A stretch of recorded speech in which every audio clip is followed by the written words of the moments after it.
What is up, Dolph fans, and welcome back into the Baptist Health Studios for the premiere episode from Season 2 of Dolphins HQ right here at Dolphins Camp. And for the special occasion, joining me today is my co-host for the day, Dolphins defensive coordinator, and I believe the longest drive in the entire building, Anthony Weaver. What's up, man? Is it about 310, 320 off the tee still these days? It needs to be wind aided if that's the case. And I'm dealing with my low back's bothering me right now, so I'm not getting anywhere close to that.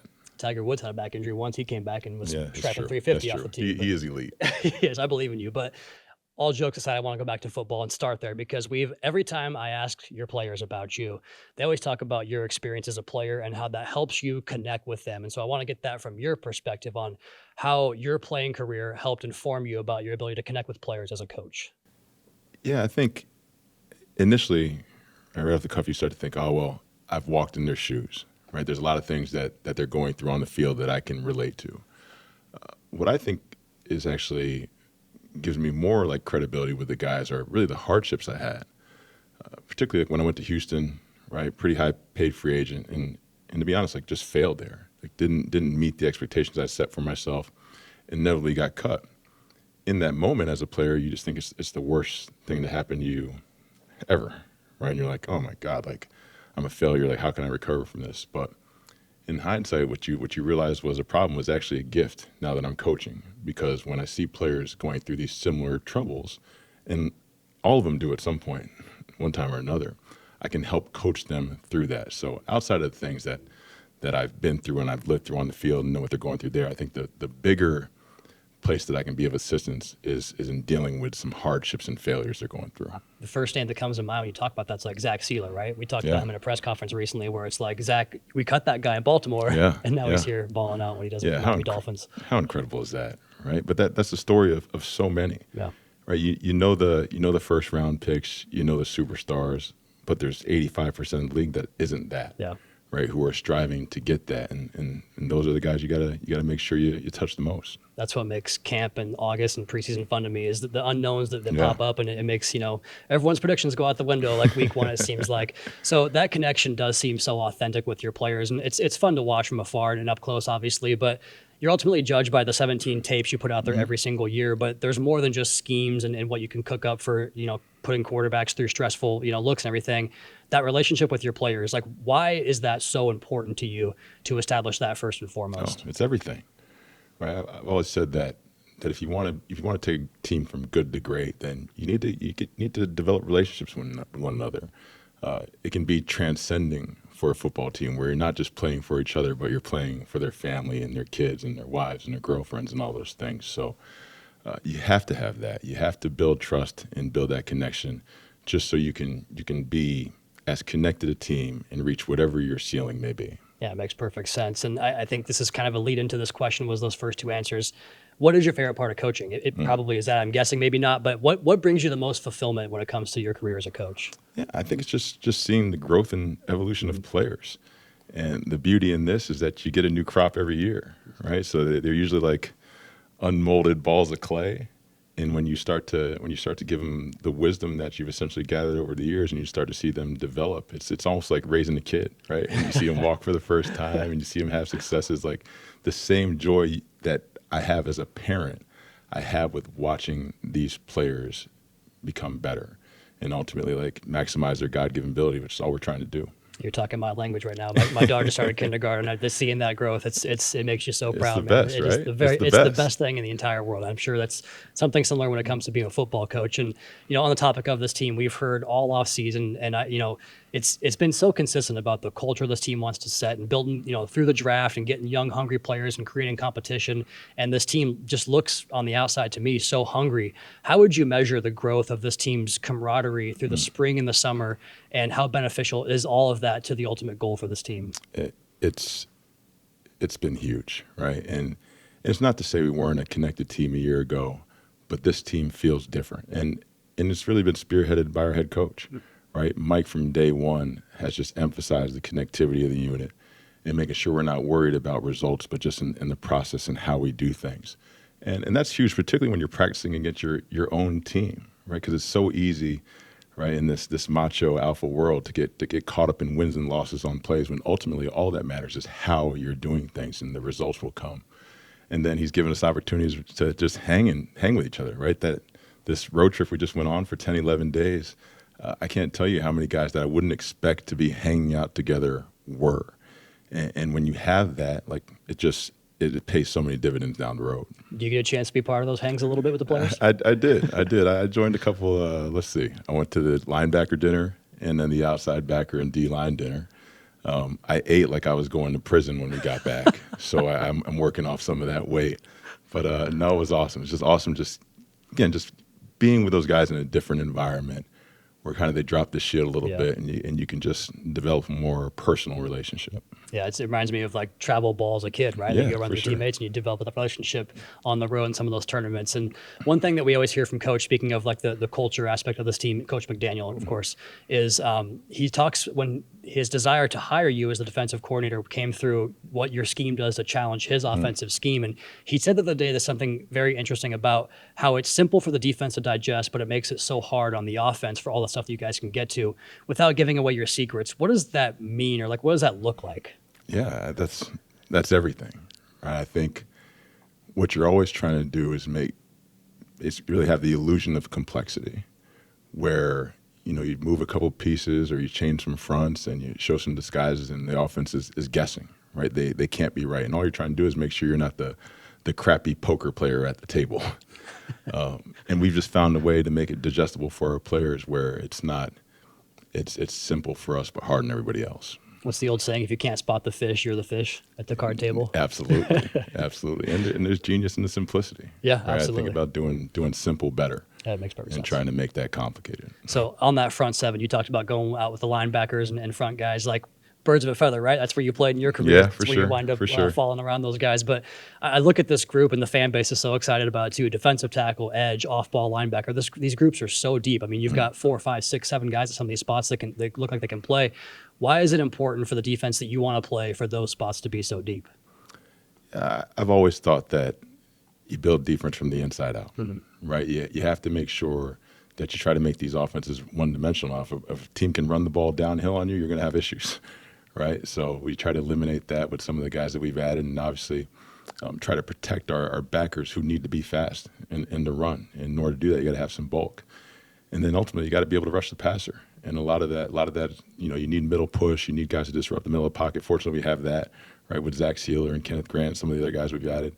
And then when they get that middle push, you need your edges to come alive. And that in turn helps the secondary, right? It's rush and coverage together.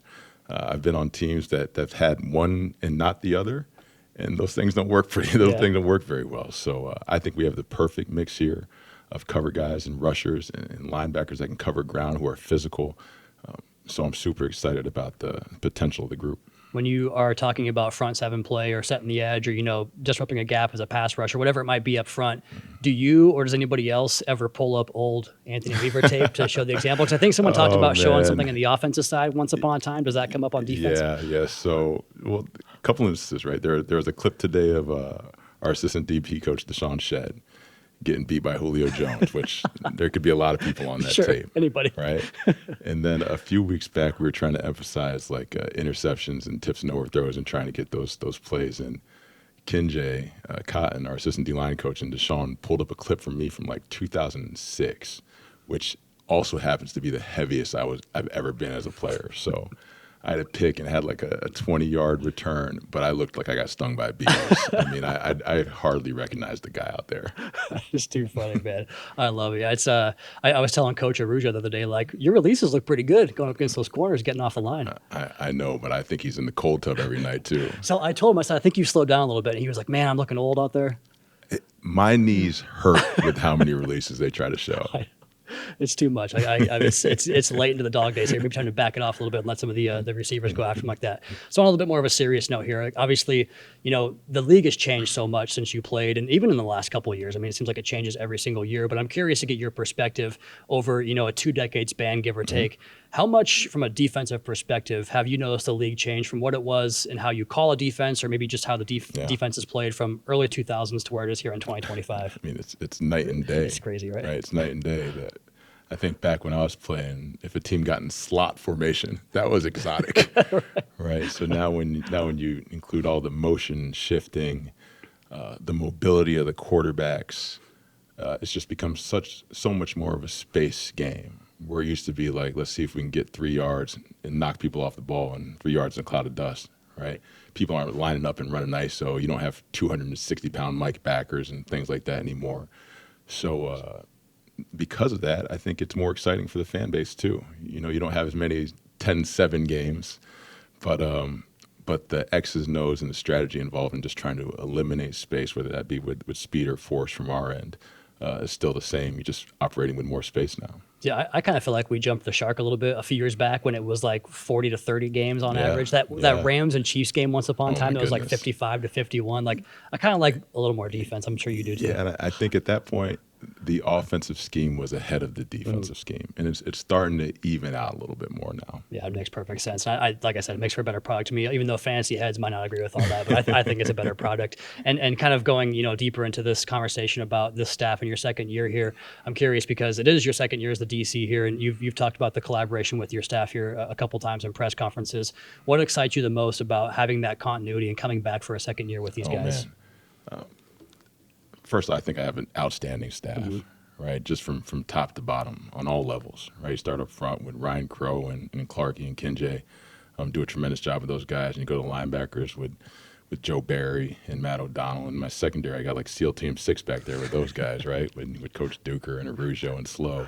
The big, and Deshaun Shedd, of course, forget to mention him. But the biggest thing I think coming into year 2 is just alignment and vision.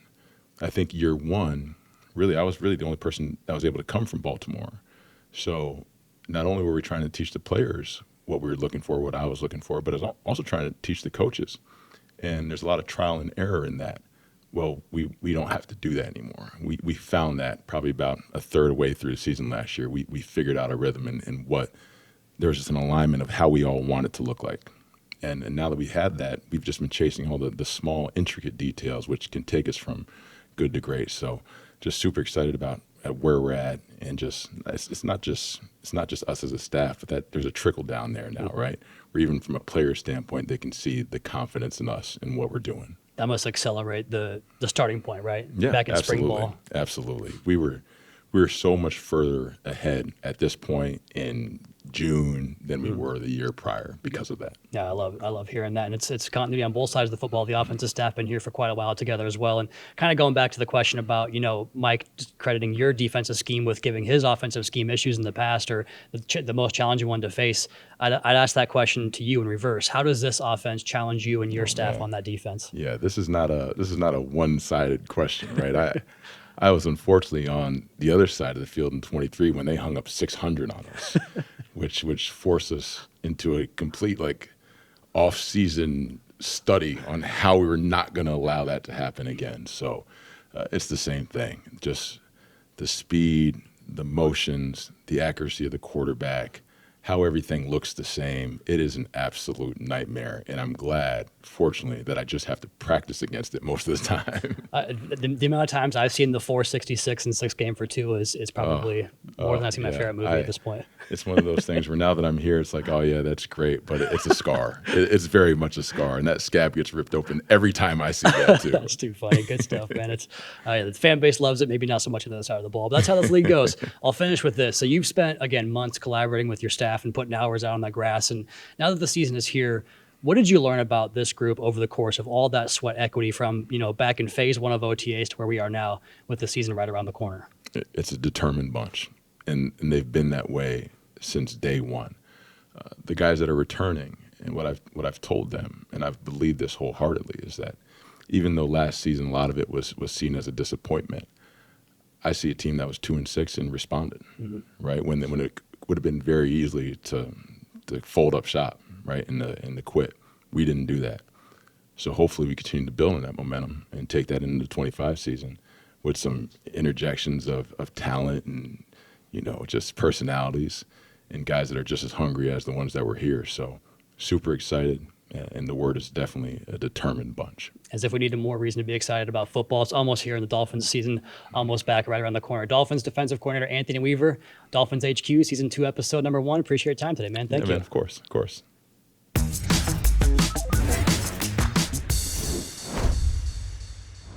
It was a busy month here at the Baptist Health Training Complex for the Miami Dolphins. More than 20 practices, 3 games, 11 days on the road to the Midwest, all in anticipation for that season opener in Indianapolis.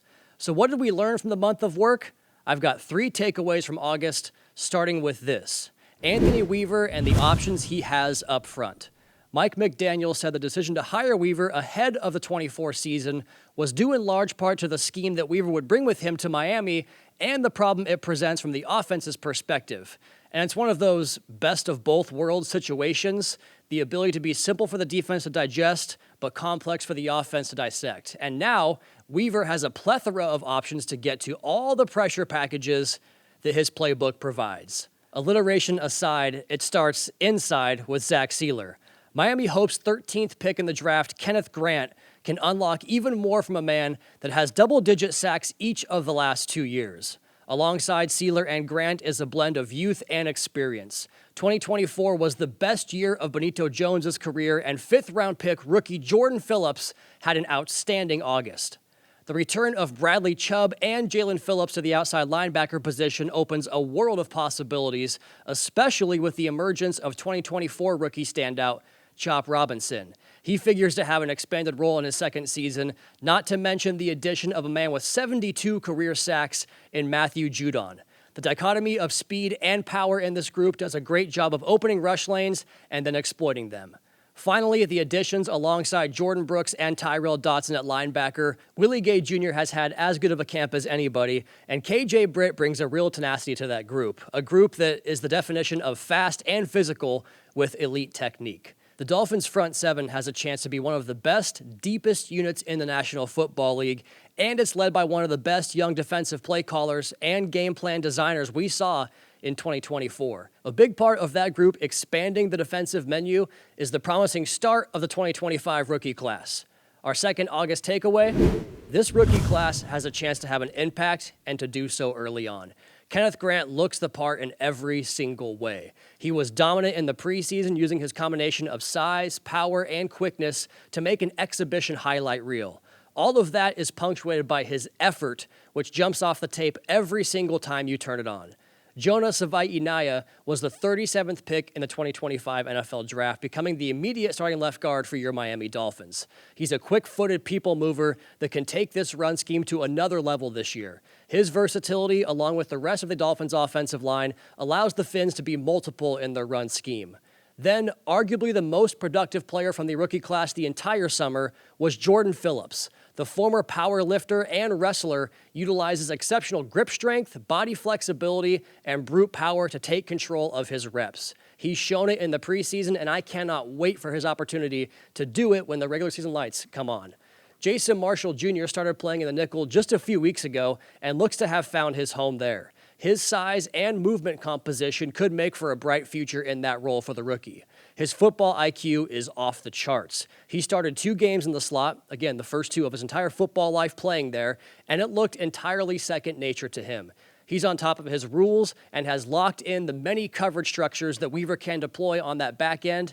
And then back on offense, 6th rounder Ollie Gordon has a look of a powerful, smart runner who finishes his runs seeking to dole out punishment. His skill set translates to a lot of areas, perhaps most importantly in short yardage and in closeout situations in the 4-minute offense. Zeke Biggers, like Grant and Phillips, has plenty of quality preseason tape as well, while Dante Trader and Quinn Ewers both have had plays this last month.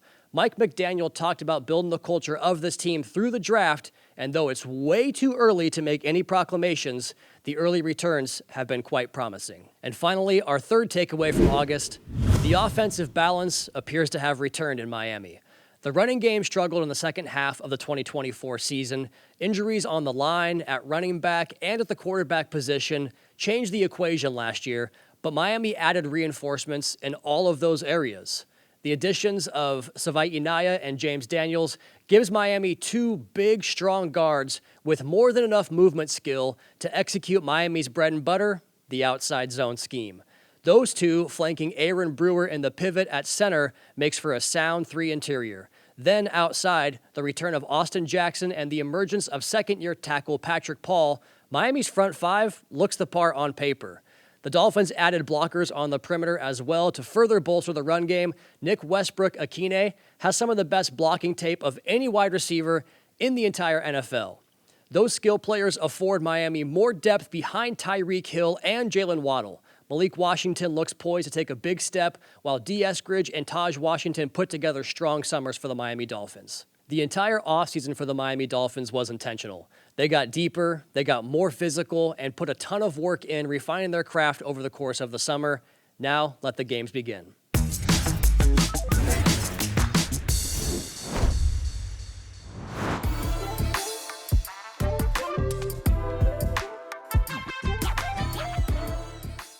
What's up, y'all? This is Benito Jones with the Miami Dolphins. I got my boy K.J. Britt here with me. I'm finna show my team playing Atlas. Come on, let's go.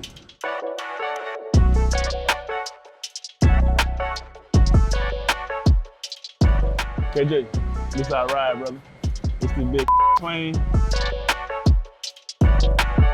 Flight attendant from Atlas gonna show us our seats.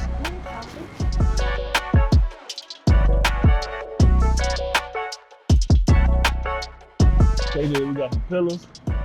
They can give you many you want, some blankets, whatever.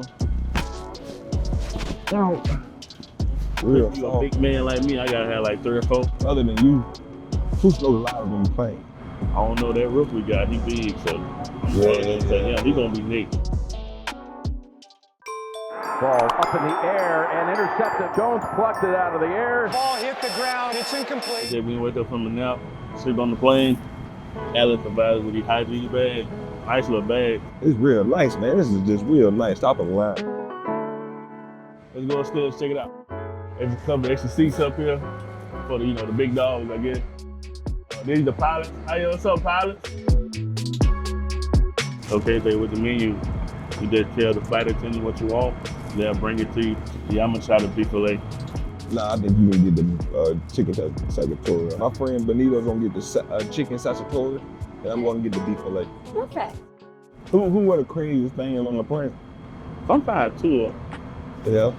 But it be hot. He be wearing this stuff in Hawaii. Yeah. You wear your country boots on the plane? I'm gonna have my boots on. You like, I'm gonna have my boots on the ground, but. wait a minute. See, this be my problem right here. I can't make weight. Talking about us, they whining down the way. We at a 5-star restaurant, they swipes up cloth table. They come in 7 with the food. It's Oh, gonna be Oh, yours look good. yeah. Oh, mine look a little bit better. Enjoy, guys. Thank you. Well, I have to get us good food. Dude, you can't beat that right now. Really good.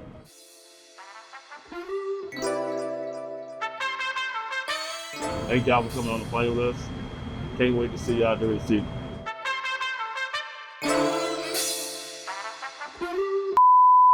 Real nice. I'm talking about food.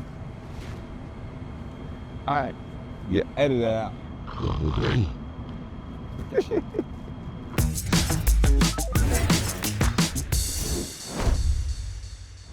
That will do it here for this episode of Dolphins HQ from the Baptist Health Studios. Don't forget to check out the Drive Time podcast hosted by yours truly, available 5 days a week wherever you get your podcasts. Subscribe to the Dolphins YouTube channel for new episodes of Mic'd Up, Coach McDaniel breakdowns, media availabilities, and much more from all your favorite Dolphins players. One last weekend before the Dolphins kick off the regular season. We'll be back next week to get you ready for Week 1 against the Indianapolis Colts. We'll see you soon.